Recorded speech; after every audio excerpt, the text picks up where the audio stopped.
উদ্বোধনী অনুষ্ঠানের আলোচনা সভার এই পর্যায়ে আমি বক্তব্য দেবার জন্য অনুরোধ জানাচ্ছি। যিনি রাজশাহীতে একটি উদাহরণ সৃষ্টি করেছেন, আমাদের রাজশাহী কলেজ, যাকে দেখলে সকলে আমরা সকল মানুষ যে শিক্ষাঙ্গনে কে এত চমৎকার ভাবে তৈরি করা যায়, উদাহরণ তৈরি করা যায়, আমাদের প্রিয় মানুষ প্রফেসর হাবিবুর রহমান, সাবেক অধ্যক্ষ রাজশাহী কলেজ। বিসমিল্লাহির রহমানির রহিম। সূর্যকিরণ সমাজ কল্যাণ সংস্থা কর্তৃক আয়োজিত বইমেলা 2024 মঞ্চে উপবিষ্ট আমাদের সর্বজন শুদ্ধ, আমাদের যারা আমাদের অহংকার, যারা গর্বের, যারা আমাদেরকে পথ দেখায়, পথ প্রদর্শক, যারা এখনো মুক্তিযুদ্ধের ইতিহাসকে তরুণ প্রজন্মের মাঝে তুলে ধরেন, তাদের কথা, তাদের লেখা, তাদের রচনায় আমাদের বীর মুক্তিযোদ্ধা professor doctor Ruhul Amin sir উপস্থিত আছেন। আমাদের আরেকজন প্রিয় মানুষ মোহাম্মদ ডক্টর আব্দুল মান্নান, আরেকজন বীর মুক্তিযোদ্ধা আবুল হোসেন খন্দকার, আমাদের তরুণ প্রজন্মের আমাদের কান্ডারি, আমাদের সম্মানিত কাউন্সিলর 12 নম্বর ওয়ার্ড, সাবেক প্যানেল মেয়র 1 রাসিক জনাব শরীফ ইসলাম বাবু ভাই এবং জনাব রুহুল আমিন এবং আমার স্নেহভাজন সভাপতি। বেশ কয়েকদিন থেকে বইমেলা সম্পর্কে ছেলেটাকে যা দেখি, বারবার আমার কাছে যাই, বাবু ভাইয়ের কাছে যাই, আমি তাড়িত হই। এই যুগে যে স্মার্টফোন, ইন্টারনেটের যুগে কিছু সংখ্যক ছেলে মেয়ে তাদের সময়কে ব্যয় করছে, আমি বলবো যে অপব্যয় করছে অন্য কাজে, যে কাজ ব্যক্তি বা সমাজ বা পারিবারিক জীবনে কোনো কাজে আসে না। অপরপক্ষে কিছু তরুণ, কিছু সৃজনশীল তরুণ, কিছু ক্রিয়েটিভ তরুণ এই সমস্ত আয়োজনের জন্য তারা দীক্ষা নেয়, তারা বিভিন্ন জায়গায় অন্য হয়ে ঘুরে। সেরকম তোমার ডাক নামটা কি জানো? সাহিত্য।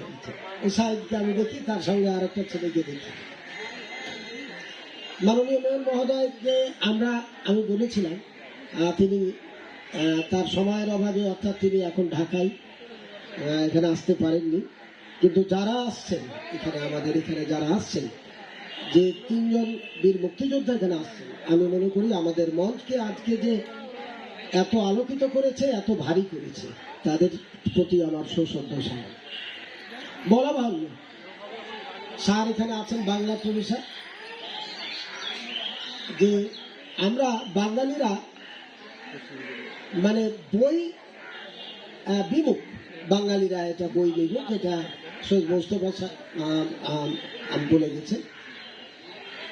যে তিনি এও বলেছেন যে কি স্যারে আমার মনে পড়ছে না, যে রুটি মদ শেষ হয়ে যাবে, প্রিয়ার কালো চোখ ঘোলা হয়ে আসবে, কিন্তু বইখানা অনন্ত যৌবনা, যদি বইটি তেমন হয়।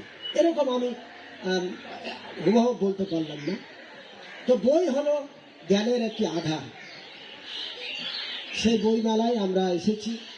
নিছক যারা আসছেন তারা ফ্যাশনের জন্য না, যে বইমেলা আসতে হয়, নিশ্চয় এই যে জ্ঞানের আধারকে খুঁজার জন্য বই যে ক্রয়ের যে একটি অভিপ্রায়, আমরা তরুণদেরকে যেমন উদ্দীপনা দেব, উজ্জীবন করব, তাদেরকে আগামী দিনে চলার জন্য উৎসাহিত করব, অনুপ্রাণিত করব।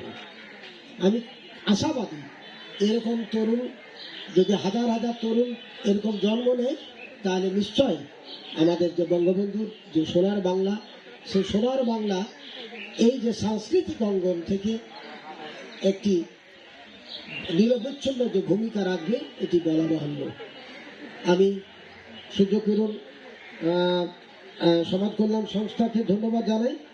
যে এই পঞ্চমবারের মতো এই বইমেলার আয়োজন করেছে এবং আমাদেরকে এখানে আমন্ত্রণ জানানো হয়েছে। আগামীতে এর কলেবর দিন দিন আরো বৃদ্ধি পাবে। এবার বোধহয় 22টি বোধহয় স্টল আসছে, 24টা। নিশ্চয়ই এর কলেবর আগামীতে বৃদ্ধি পাবে। যারা আজকের আমাদের 3জন বীর মুক্তিযোদ্ধা এখানে আসছেন, আশা রাখি নিশ্চয় আল্লাহ তাআলা তাদেরকে দীর্ঘায়ু করবেন, আবারও এই মঞ্চ আলোকিত করবেন। এই যে সূর্যকিরণ সংস্থার সাথে যারা জড়িত, যারা এখানে আসছেন তাদেরকে উৎসাহ দিচ্ছেন। আমরা যতই জনাকীর্ণ হই না কেন, যারা আসছেন তারা কিন্তু আলোকিত মানুষ। তারা বইকে ভালোবাসে, সাংস্কৃতিক অঙ্গনকে ভালোবাসে, সাংস্কৃতিক মানে যে আমাদের পরিসরকে এগিয়ে নেওয়ার জন্য রাজশাহীতে যারা কাজ করছেন তারা কিন্তু আজকে মঞ্চে অভিষ্ট। আমরা তাদেরকে ঘিরেই কিন্তু আবর্তিত হই। তো ধন্যবাদ সূর্যকিরণ সংস্থাকে, আর ধন্যবাদ আগত সকলকে। আপনাদের প্রতি আমার অভিনন্দন। এবং আমরা যারা এখানে আসবো এই 5 দিনে, নিশ্চয় আমরা ভালো বই আমরা ক্রয় করব এবং অন্যকে ক্রয় করার জন্য আমরা উদ্দীপনা দিব, আগ্রহ জন্মাবো। তো জয় হোক এই সূর্যকিরণ সমাজ কল্যাণ সংস্থা, জয় হোক বাংলাদেশের। ধন্যবাদ সকলকে।